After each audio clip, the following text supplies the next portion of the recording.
उन्हाळा तर खूप जास्त सुरू झालेला आणि शरीराला आपल्याला थंड घेण्यासाठी आपल्याला बाहेरचे थंड पेय पिण्यापेक्षा घरीच असे एकदम स्मोकी फ्लेवरचं आज आपण बनवणार आहोत भाजलेलं कैरीचं पन्ह।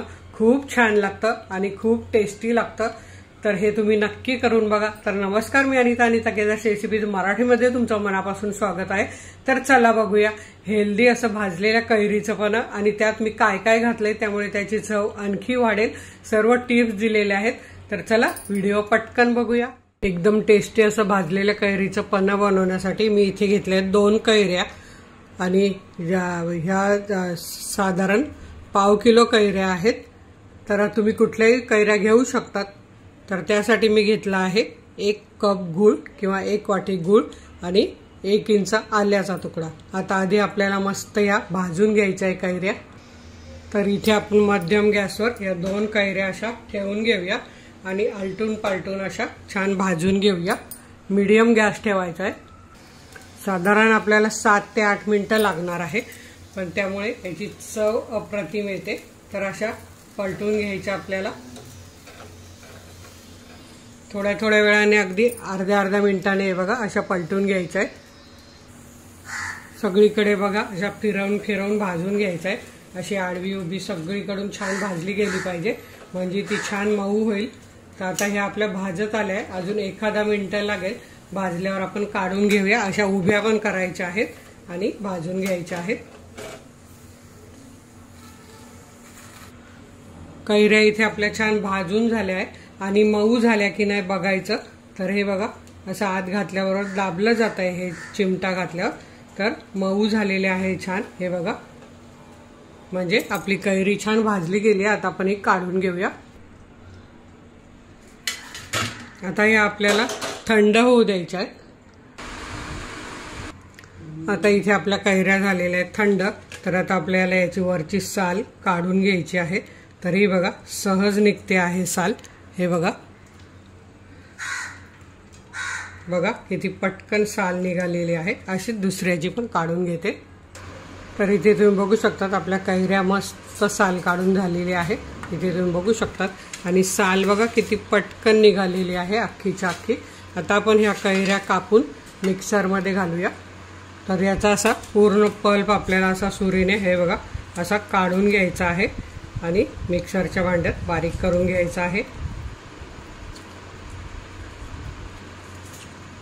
असा मी दोन्ही कैऱ्यांचा पल्प काढून घेते। तर इथे तुम्ही बघू शकतात कैरीचा बाट काढून झालेली आहे। आपला खाली पल्प तयार आहे। आता त्याला मिक्सरमध्ये घालूया। आता इथे मिक्सरच्या भांड्यात हा बरोबर 1 कप पल्प आहे। तर त्यासाठी मी आधीच 1 कप गूळ घेतलेला आहे आणि ही कैरी जरा आंबट असते। जर तुम्ही तोतापुरी कैरी घेतली तर त्याला थोडा गूळ कमी लागेल। तर आता मी इथे हा 1 कप गूळ घालून घेते, कापून घेतलेला आहे सुरीने, म्हणजे पटकन बारीक होण्यासाठी। कारण नंतर एकजीव होत नाही, त्यामुळे आधीच आपण गूळ घालून घ्यायचा आहे। आता यात जे आपण आलं घेतलं आहे त्याचे तुकडे करून घालूया।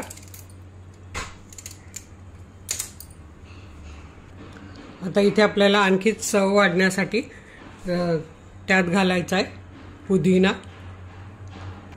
आता इथे माझ्याकडे आहे बडीशेपची पावडर अर्धा चमचा। खूप छान चव लागते, तुम्ही नक्की घालून बघा। भाजलेल्या जिऱ्याची पावडर अर्धा चमचा, काळी मिरीची पावडर 1 पाव चमचा घालायची आहे आणि इथे दालचिनी पावडर पण मी घालते, शरीरासाठी खूप हेल्दी असते, पाव चमचा। आणि आता हे आपल्याला मीठ घालायचं आहे यात चवीप्रमाणे। साधं मीठ घालायचं आहे 1 अर्धा चमचाभर आणि आपल्याला काळं मीठ घालायचं आहे अर्धा चमचा। तर हे बघा साधं मीठ घातले आपण, आता इथे काळं मीठ घालूया आणि आता हे छान मिक्सरमध्ये याचा बारीक करून घेऊया। तर आता इथे तुम्ही बघू शकतात एकदम पल्प छान मस्त झालेला आहे, रंग पण सुंदर आलेला आहे। आणि हे बघा इथे तुम्ही टेस्ट करून बघायचं आंबट गोड परफेक्ट आहे का। तर माझं हे एकदम परफेक्ट आहे। आता आपण ग्लासात बनवून घेऊया कसं बनवायचं आहे ते। आता इथे आपण 2 ग्लास बनवूया। त्यासाठी मी पुदिन्याची पानं घालते आणि बर्फ घालते, आवडत असेल तर घाला किंवा नाही घातला तरीही चालेल। माठातलं पाणी पण छान थंड असतं, त्यात जरी बनवलं तरीही चालतो। आता यात आपण हे 2-2 चमचे हा पल्प घालून घेऊया।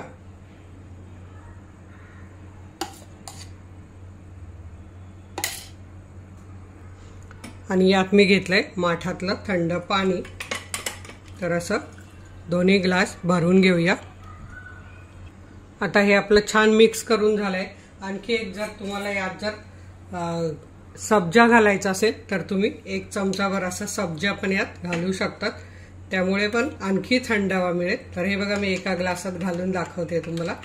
तर हे बघा मस्त आपलं टेस्टी हेल्दी असं कैरीचं पानं तयार झालेलं आहे।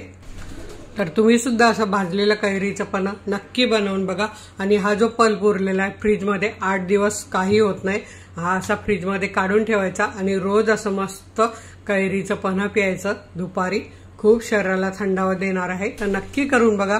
आणि आधी पण आपल्या खूप साऱ्या रेसिपीज आहेत, पानं आहे, सोलकढी आहे, कोकम सरबत आहे, तर ते सुद्धा व्हिडिओ तुम्ही बघा। रेसिपीचं नाव टाका बाय अनिता केदार टाकलं तर तुम्हाला कुठलीही रेसिपी मिळेल। तर नक्की बनवून बघा। व्हिडिओला लाईक करा, आपल्या मित्रमैत्रिणींना शेअर करा। तर वेळात वेळ काढून व्हिडिओ बघितल्याबद्दल तुमचे मनापासून धन्यवाद। अशाच माझ्या छान छान रेसिपी बघा, बनवा, खा आणि हेल्दी राहा। धन्यवाद।